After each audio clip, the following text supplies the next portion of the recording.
Bill George, in your new book, Discover Your True North, you profile over 100 corporate leaders. This is an update of your best-selling work, True North. So what new things did you learn about leadership when you updated the book? Greg, I think leadership has changed dramatically in the last decade. Authenticity has become the gold standard for leadership. When I first introduced the notion in 2003, this was kind of a foreign idea. I think things are going the right way in leadership. I think corporate leaders today are far better, more diverse by any criteria you want, and more committed to making a difference through their organizations. Much more long-term oriented, most of them coming from within. So that's a fantastic group of leaders, but leaders are under more pressure today than they've ever been, and more criticism. The general public has lost trust, and so that puts them in a tough situation.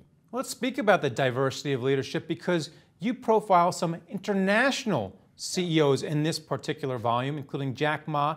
Does leadership translate? Oh, I definitely think it does. Jack Ma is one of the most authentic people I've ever met. He didn't get into any school he wanted to get into.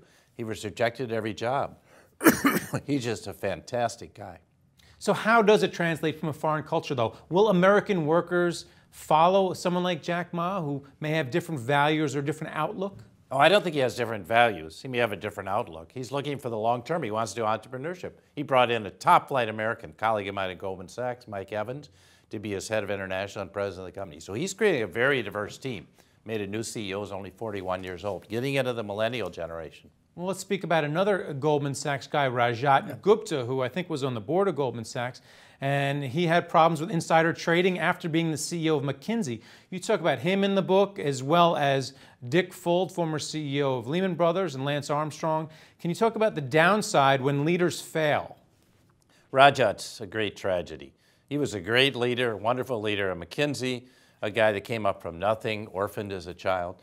I think he got too caught up in wanting financial security, and unfortunately got caught in with some bad people, and frankly took highly confidential information about Warren Buffett's investment in Goldman and gave it to this inside trader, and unfortunately he's paying a very big price in jail. I feel very sad for him.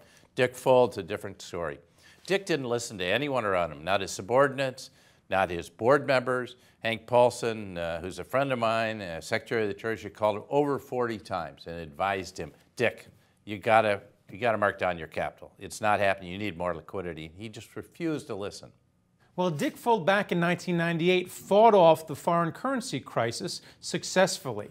So my question on that is would you rather be a lucky leader than a good leader? Because the last time his obstinance worked for Dick Fuld, this time it didn't. So can you talk about the role of luck and leadership? I think it's more than luck. I think the era has changed. You can't be obstinate today. Things are moving too fast, changing too rapidly. You need to listen to everyone around you. A guy like Lloyd Blankfein Goldman takes in all the inputs from everything, then makes his own decision. So you got to be open to all those inputs. If you're not, you're going to wind up like Fuld as a loner, and you're going to make some very big mistakes. In this case, cost him the firm and led to the crisis. But some things never change. You talk about Warren Buffett in the book.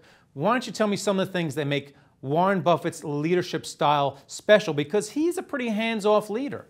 He's also as genuine as they come. He's the real deal. He selects the right managers. He gives them their head, but he's very clear about values. You know, in NetJets, you can't ever have a safety problem.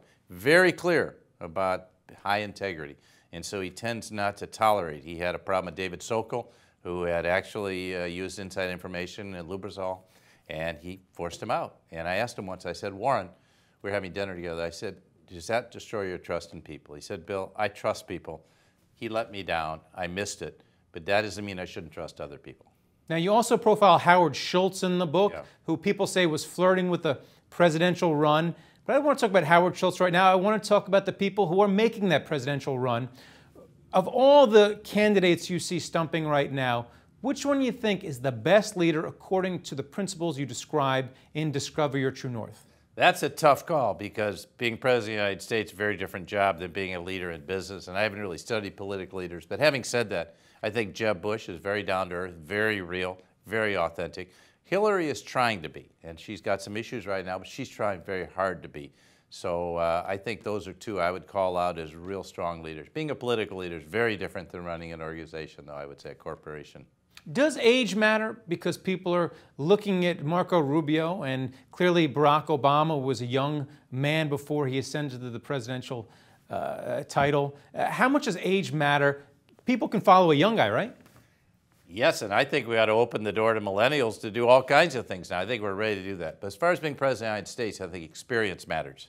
And I worry that an Obama didn't have enough experience. A Jimmy Carter, who was a wonderful human being, now in his latter years over 90, had not enough experience to become president. And I think we need more experience, not just on the state level, but on the national and the global level. Because you got your finger on the nuclear button. You're dealing with Iran. You're dealing with Vladimir Putin.